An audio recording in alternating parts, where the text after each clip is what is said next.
And welcome to the Coast to Coast Pick 5 seminar. As always, joining us on this Friday, Mr. Gino Mocola, Seminar Skip, and of course, Zenyatta in the background. Skipper, we'll start with you. How is Zenny doing? She seems prepared and well rested for today's show.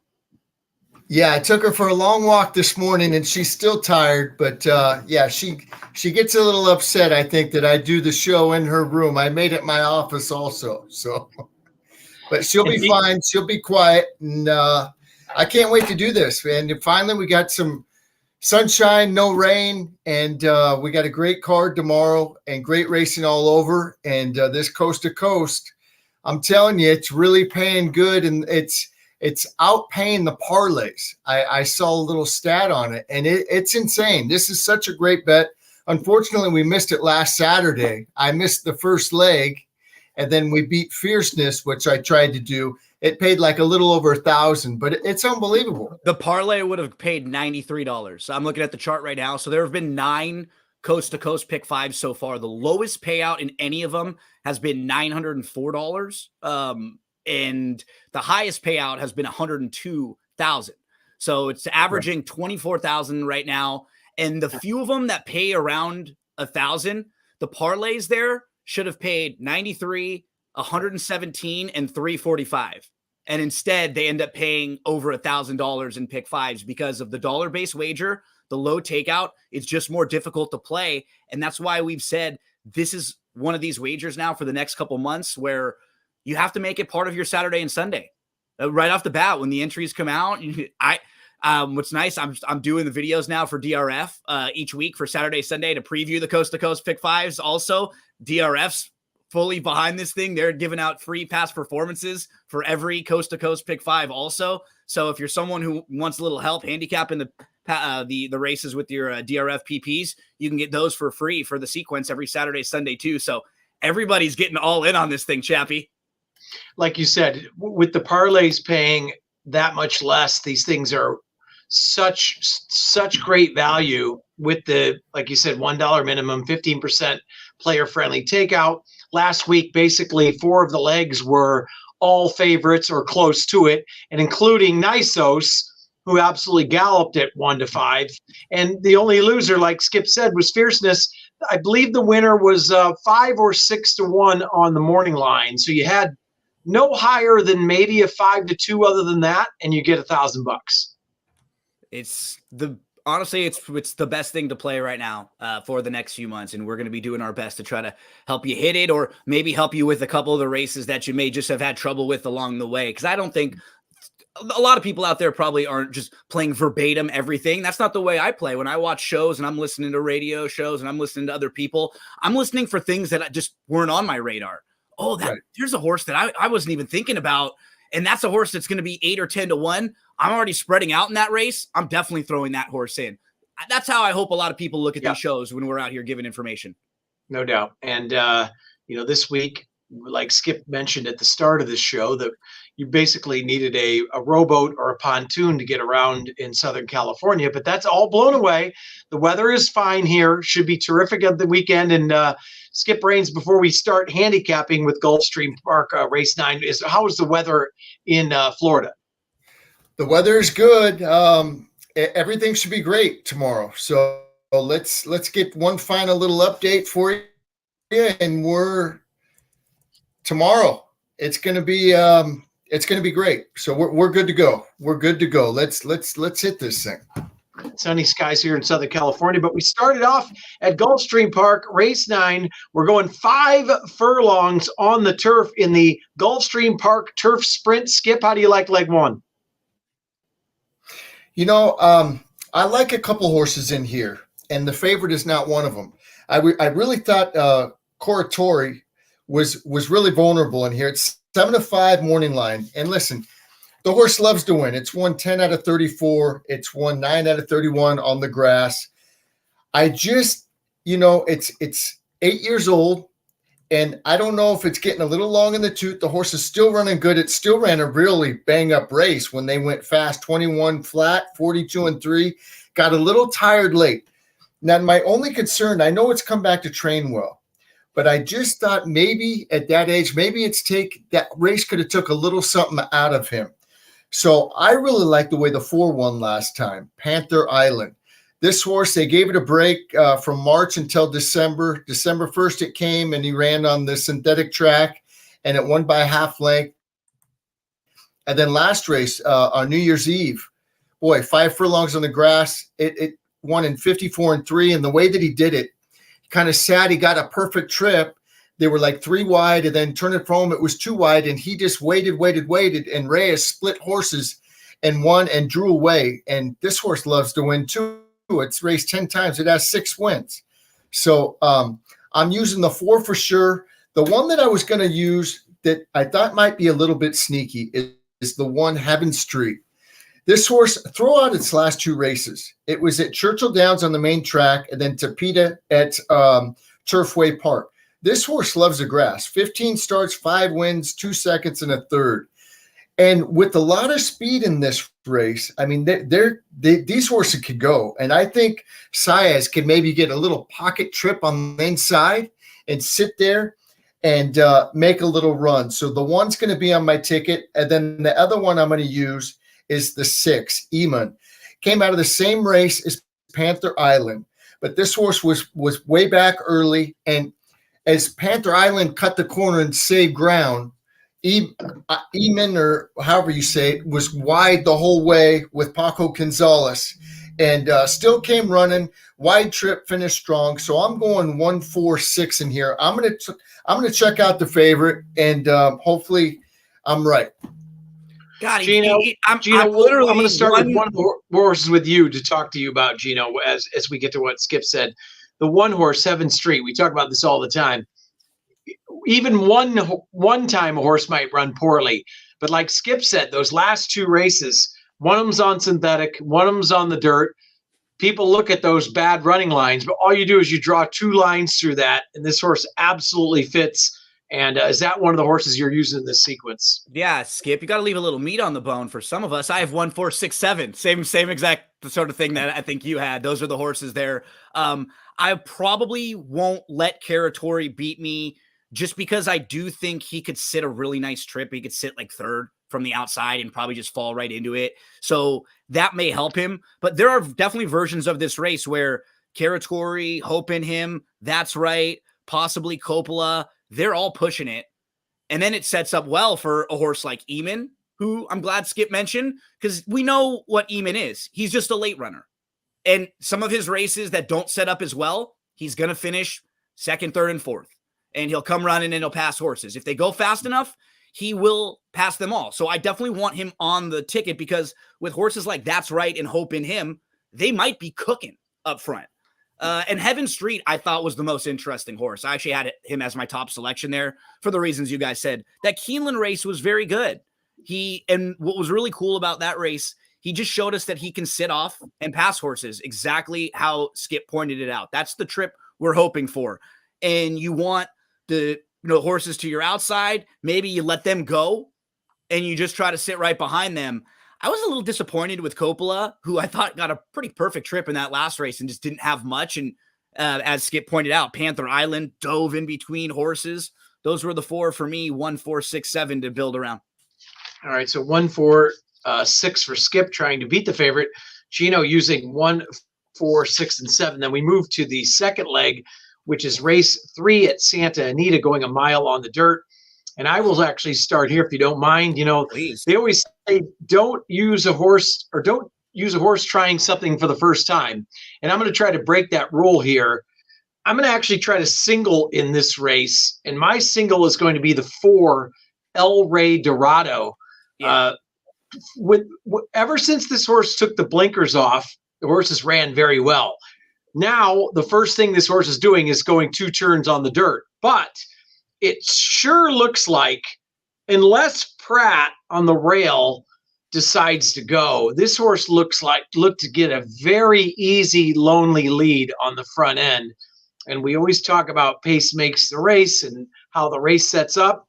I think this horse could walk on the front end, Gino, as a lone F. And that's going to be, I'm going to take my shot here and single here. I think you have to use him. on your pick 5 tickets. If you're playing this thing, he's one of the horses in the sequence that I would say you have to use. If you want to single him, no problems with that. The reason why I won't is what you said, because we don't really know how far he wants to go. He'll take us how far he wants to go. Right. And he should be loose out there. But I'm going to use a couple others just in case. He's definitely a need to include. He left the rail open last time out, and that once you do that and then other horses right there, Jam and Eddie got up there early and started to make things a little more difficult for him. That might have even just changed the complexion of it for El Rey Dorado. The other 2 I'm going to include. The 7 Speed Grazy. He's just the opposite. He's not that fast early, but as far as a dirt horse at this level, he makes a whole lot of sense. He fits on class. He fits at the level. He just needs a little bit of pace up front or the race to come back to him. And the other one I'm going to use actually is the 2. This is the light bulb angle horse named Ship and Scam, who had been knocking on the door for a while. And if you really notice, the last 5 races, when he's been going about a mile on the dirt, that's a really good stretch of races right there. He has 1 poor performance, and that race was against Open Company, against a horse named Mixto, who actually we saw come back and run well against Graded Stakes Company. Remember, we liked Mixto. He had that really good finish on opening day, and he was very live playing back. So, you look at Ship and Scam, it took him a while to figure it out, but he'd always shown that he had ability, and then he puts it all together. His running style actually could put him in a nice spot here too. So I'm going to go 2, 4, and 7.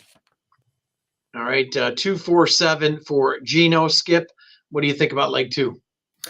The only one that I'm going to add that Gino didn't, I'm tossing the favorite again. I think that horse is more of a turf synthetic type. Those have been his best races. It has run well on the dirt, but I just think that's more of a turf synthetic horse. I'm going to use the 5. Now, the 5's never been on the dirt. It's all grass, but I've had this horse both times that it's won, and it was very impressive in both of those wins. It's by California Chrome. This horse is bred, I think, more for the dirt than it is the turf.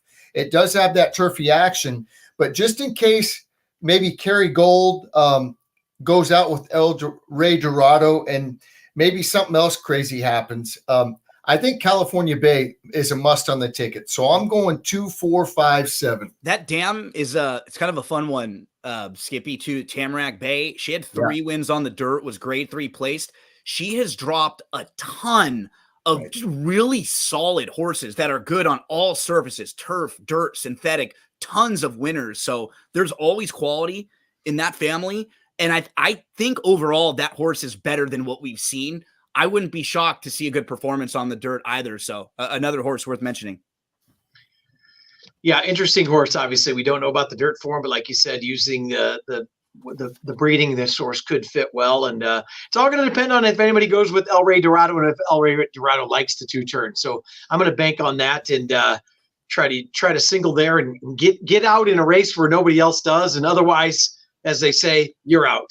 All right, let's move on to the 3rd leg, Gino. We're going back to you, going 7.5 furlongs. Interesting distance on the turf at Gulfstream Park. What are your thoughts? Yeah, the 5 Running Rocket, it didn't show up quite as bad when you watch the regular view of the race, but when you watch the head-on, he took a bad step just after the start, and you can see all of the horses get in front of him, and he has to just sort of shuffle back. And that was, the difference for him, because his first 3 races, he had been much closer in all of those races. And now all of a sudden he's, 6th, 7th in that field of 8. He's like 3 or 4 lengths off. It was completely different. And the race was actually won by a horse that went gate to wire and then got DQ'd after crossing the wire first. So there really wasn't much passing, but he was closing very well late. He was bumping with the rival to his inside. I thought the race was good. And you look at his form cycle now, 3rd start off the bench. He's going to stretch out a little bit. He's going to get Lasix. His dam was multiple stakes placed on the turf. I think he's a major player in a race that probably has a bunch of horses around 4 to 1, right? In that 7 to 2-ish range. I could see both of the inside horses are kind of intriguing at a price, but the 3, 5, 7, 10, all super logical horses that'll probably be on a lot of people's tickets. So a little bit of Spreadsville here for Gino. What about you, Skip? Did you narrow it down at all? I did. I'm going to go 3 deep.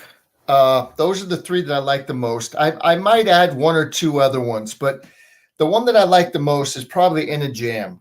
This horse, they finally put it on the grass, stretching out, going long at Gulfstream Park. It had been on the grass at Ellis Park and Kentucky Downs, but both of those were going short.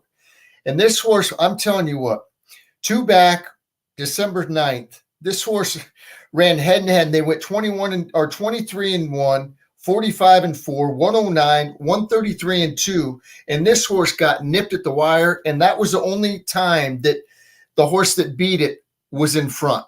And this horse galloped out good. It came right back and it won in a mile and 134. Ortiz, Irad got it to sit back a little bit. So I don't think this horse needs a lead. I think this horse is just really sharp. That last 2 races actually really impressed me. Galloped out really good. So the 10 is going to be my top play.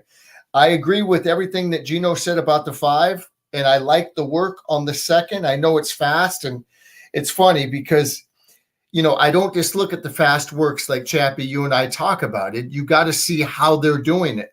And the funny thing is, my long shot that I'm putting on the ticket here is the 1, Tricari.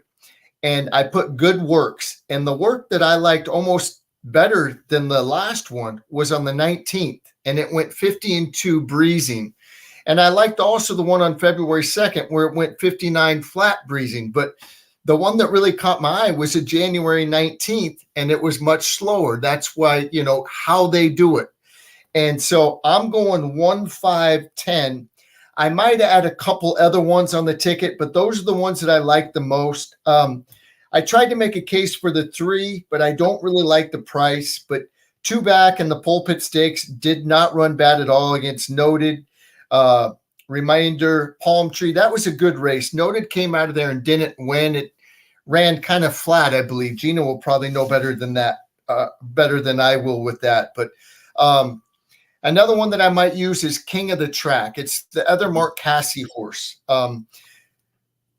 Irad gets off the 7, King of the Track, and goes to the 10. So that shows me that he likes the 10. Sometimes as handicappers, we look a little too much into this. Maybe there's, it's not that how we play it are in our crazy minds. Like, oh, he must really like that. He's choosing that one over this one. Who knows why it is, but He did ride King of the Track twice, last 2 races, and sticks with In a Jam. So I'm going 1, 5, 10, with 10 being my top play, and I might add the 7 in there also, but 1, 5, 10 for sure on my ticket. Gino remembers more because we're getting older than he is, and as next week will attest to both of us another year gone by. So that's for another show. All right, let's move on to Santa Anita. Back to Santa Anita. 6 furlongs on the turf. Skip, right back at you here. I thought this was a very interesting race. What are your thoughts? I did, but this is where I'm going to single. And I'm singling the 8, Exaltation. I just love the way that this horse is doing it. Now look at 9 years old, but that last race was really good. And Doncic from Vladimir Serin ran giant that day. It was in between horses, kind of got shut off, went to the outside, got up, and galloped out 15 in front. That horse, nobody was going to beat that horse that day. I love the way that this horse came back with the workout pattern. With the rain that we've been having and stuff, the track's been closed, but I love that they gave it a little time after that. That was January 5th. They came back January 26th. I tried to watch the workouts on XBTV. They didn't have them up there, and came right back February 3rd and looked like a good work. Drops it into a nice spot, 32, so it's dropping down. I love the outside post. It has speed, but in case they go, which it looks like a few other ones will, Rosario could get on the outside and just sit there and pick where he wants to go. So I'm going to take a shot and single Exaltation here. And going back, this horse has got back class. Let's go back in July 24th, 21, Evening Sun. That was, I believe, Jeff Mullen's horse, but that horse was very sharp back then. And then It ran third against Barraza. Barraza, nobody could beat Barraza back then, back in 22. That coming down the hill, Vladimir Swin. That was a monster, yeah. And then Mucho del Oro just got beat a Nostril a couple weeks ago coming down the hill.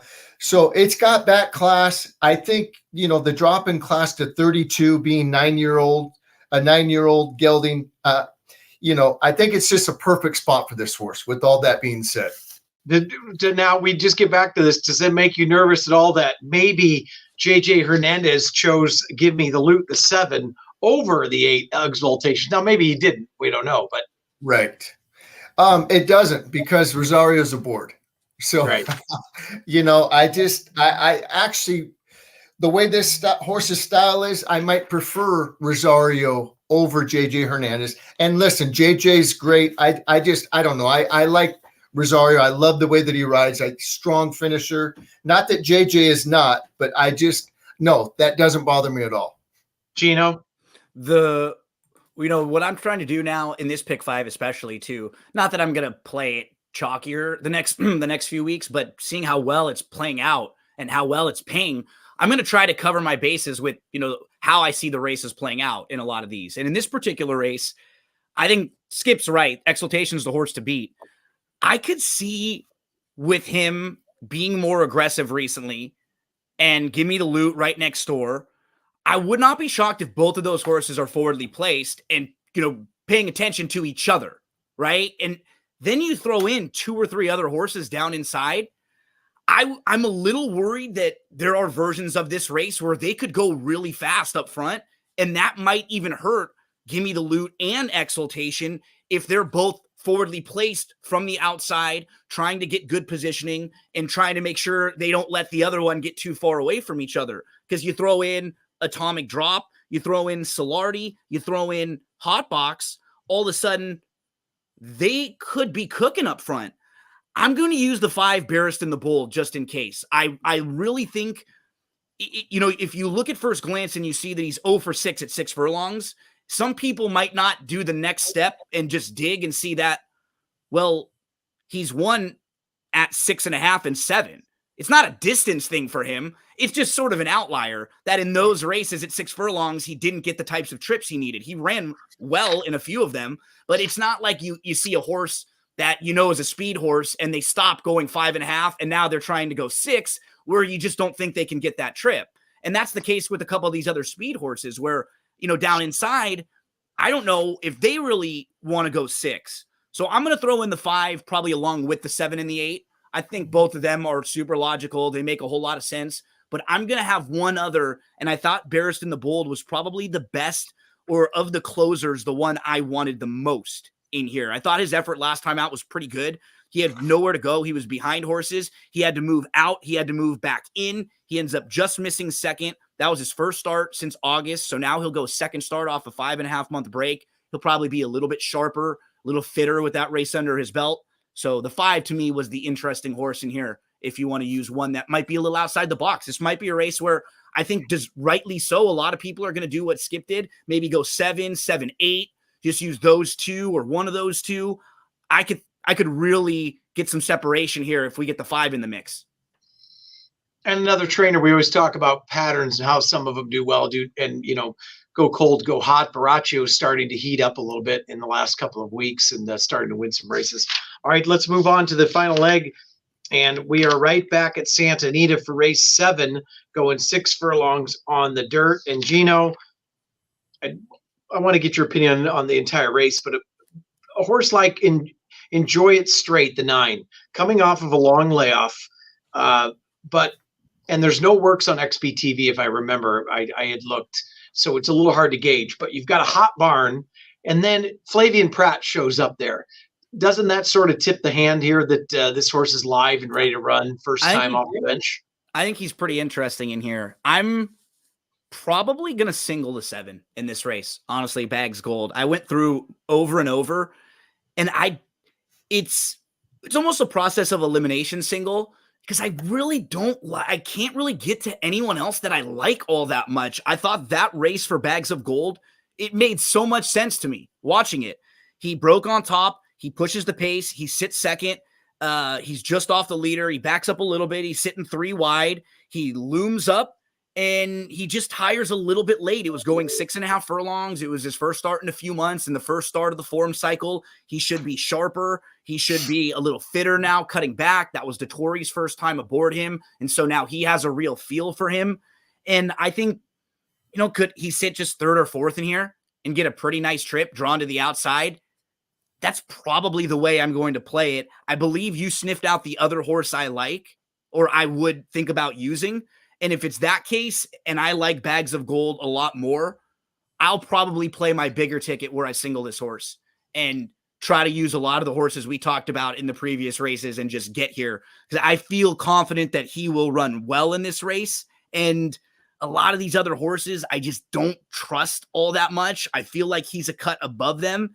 And I don't think this is a place a lot of people will single. So while he is a horse that's 5-2, going to be 2-1-ish or so, I don't think a lot of people are going to be singling here. I feel like people will single in other places or shorten up other spots. I agreed. Skipper, your thoughts here? I had a few others to add in. What are your thoughts in this race? Yeah, I do too. I think this is very tough. I'm not sold on Bags Gold.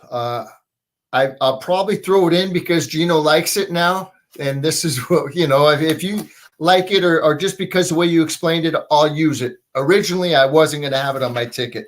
Hondo Crouch has got to be on my ticket. Mark Glad is having a great meet. I know he's got 2 in here and Pratt's on the other one, but I love the blinkers off. I love this horse going route to sprint. And look at the races he's come out of. Ghost of Midnight's a really good horse. Midnight Fury came back to win. Principe is another Mark Glatt horse. Delmar Jerry is a McCarthy horse that is nice. So the 1's definitely got to be on my ticket. I love it cutting back in the distance. The 2 is my long shot play here. Now, you just said Baraccio. He's hot right now. He claims this horse. It's a big step up, but look who's riding it. Victor Espinoza. Victor's not getting on just any horses these days. He's riding horses that he thinks he could win. I mean, and our buddy Gary Rockingham, he owns the horse, so he claimed it. That race was good. I know it probably didn't beat much in there, but just the fact that claimed by Hot Barn, who wins at 27% first off the claim, Victor jumps aboard. I got to use the 2 on my ticket. Another little sneaky one is the 3. We're going to have a good time. This horse ran so weird. It's a gray horse, and he runs with his head down. It almost looks like he's going to not get around the track, like something's wrong. But it's just the way that he runs with the head down. This horse doesn't want the grass. It wants to go on dirt. It's going back turf to dirt. The trainer, I know he's got 0 wins, but he does do good with the turf to dirt move. I like the fact that Maldonado jumps aboard. And those are 2 other ones I'm going to use. Enjoy the straight. So I'm going to go 1, 2, 3, 7 because of Gino, and 9 on my ticket. It is interesting. The Soul of Midnight. Last week, that same combination, Rockingham Ranch and Baraccio, used Victor Espinosa, and they won the stake race last week. And they put him back on. Victor, as we know, he's good when he gets on the front end, right? It looks like a send job type of here. And Right. And I was trying to think of, there's a famous horse that ran with his head very low. And once again, I think the old brain wasn't working once again. But Gino, any last thoughts here on the pick 5? Another interesting one, that's for sure. Seems like we could get a payout once again at a healthy number. Well, we have the sample size now, right? It's up to 9, 10. So we've had it where we can really look and see the difference between what this pays and what it would pay if you were just playing this individually or playing this in a different way. And this has been the better bet. And that hasn't always been the case in horse racing the last few years, right? When you're playing pick 4s and playing pick 5s, sometimes you'll look back at your tickets after and go, gosh, this paid a little light for the prices that I had. And maybe somebody had the right combination and they played it 10 times or 15 times and it sort of messed up some of your payouts.